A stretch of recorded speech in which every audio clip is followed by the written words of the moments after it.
Welcome to 13 Cubed. In this episode, we're going to revisit ShellBags. Now, we're not going to cover the basics of this artifact. That's already been done in a previous episode, which I'll link to in the top right.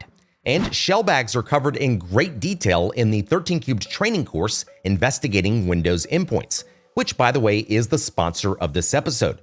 Check out training.13cubed.com today to take a look at the available training courses from 13 Cubed. I think you'll be surprised at how affordable and comprehensive they are, especially when compared to other options that are out there.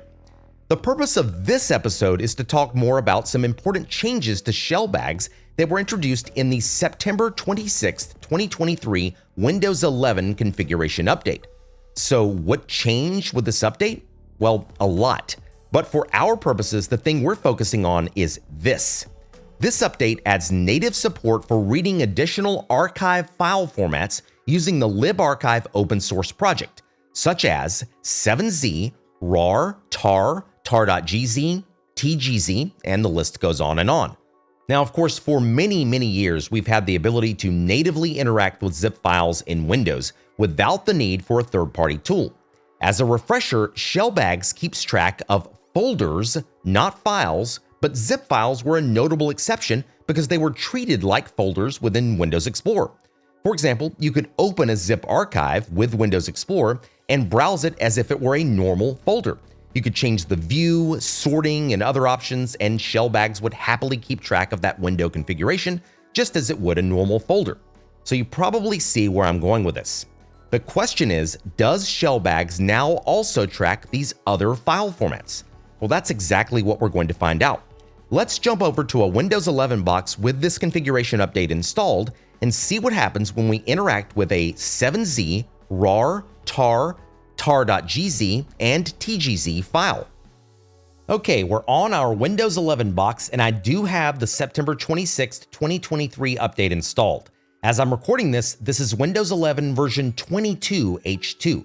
On the desktop, I've got numerous archives, as you can see, and they all have a file name of test, with extensions including zip, 7z, rar, tar, tar.gz, and tgz.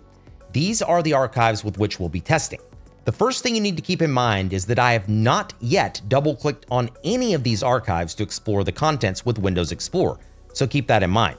The second thing to keep in mind is that I do not have any third-party archive utilities installed to include 7zip, WinRAR, or anything like that. If I did, then some of these extensions would be associated with those particular archive utilities. And you need to keep in mind that if that's the case and you actually browse the contents with something like the 7zip GUI, that is not going to result in the archive being added to ShellBags, only interaction with Windows Explorer.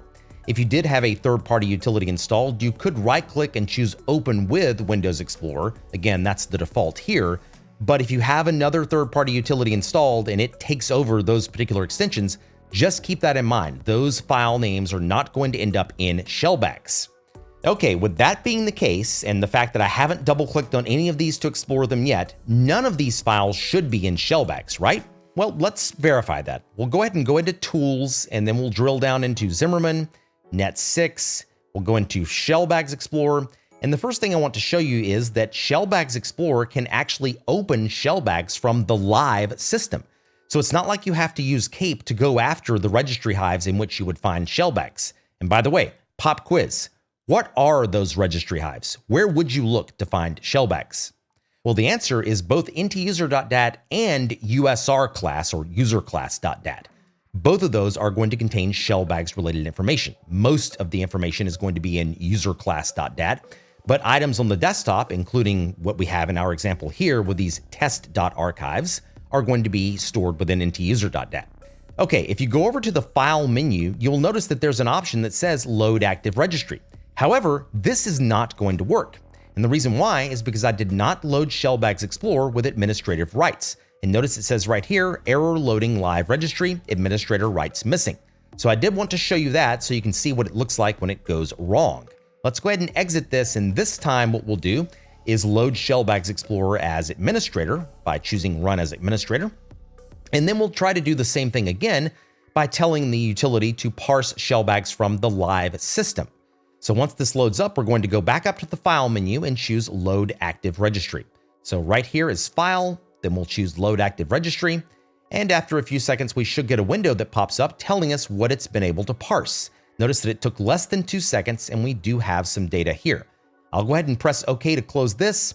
We do have some messages here, which are not going to be important in this particular case, so let's close that. And now if I go ahead and maximize this, take a look at the left column here.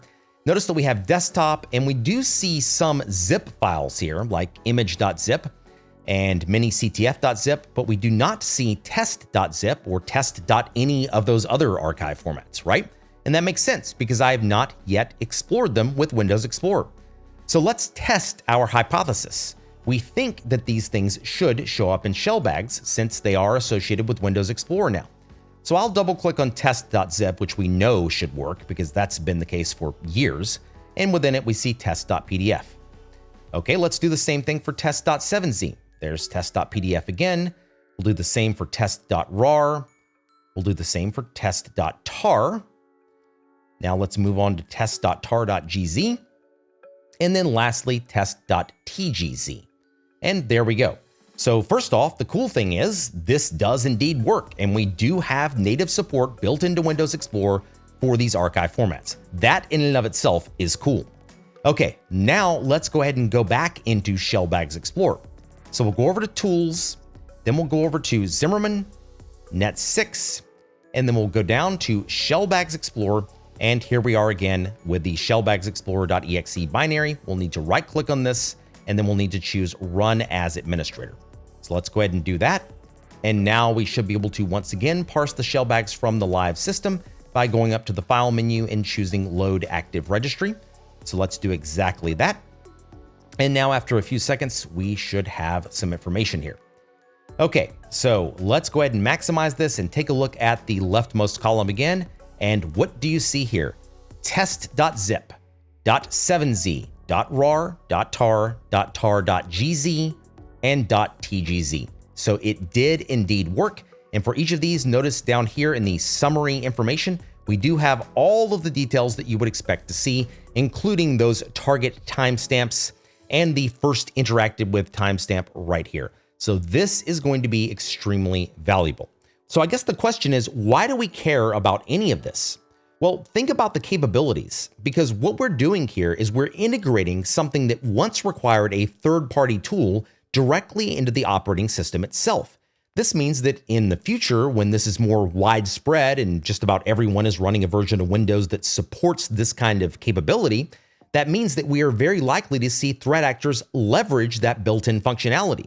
And that means that we are going to have those additional archive formats in ShellBags, and that can only mean more forensic data for us, which is never a bad thing. So if a threat actor decides to use the built-in capabilities of Windows Explorer to interact with any of these archives, like for example, let's say they pull down some sort of RAR file, or maybe even create a RAR file on site that contains information that they want to be able to exfiltrate. Well, there you go. That archive, if they've interacted with it with Windows Explorer, may be in ShellBags, provided the version of Windows has been updated to support that functionality. And if that's the case, again, we've got more data at our disposal to show information about what a threat actor is doing on a given Windows system. And of course, that's the advantage of ShellBags to begin with. To borrow from Eric Zimmerman, it's like GPS for the file system. We can actually see the various locations with which a given identity or user account has interacted, and that is extremely valuable. That's why we care. So like I said, as this feature continues to roll out to more and more people that get updated versions of Windows 11, that can only mean additional forensic data for us being present in ShellBags. I should also mention that ShellBags Explorer, as of this recording, has been fully updated to support these new formats, which is pretty obvious because you see them right here. But I did want to point out that Eric Zimmerman did recently update this utility with support for these additional archive formats. So as long as you run the get-zimmerman tools script to make sure that your tools are up to date, then you should have this functionality built into ShellBags Explorer. All right, well, that wraps up this relatively quick 13 Cubed episode. I hope you found this information useful, and I hope that you're able to leverage it in your investigations. Until next time, thanks for watching, thanks for subscribing, and I'll see you in the next 13 Cubed episode.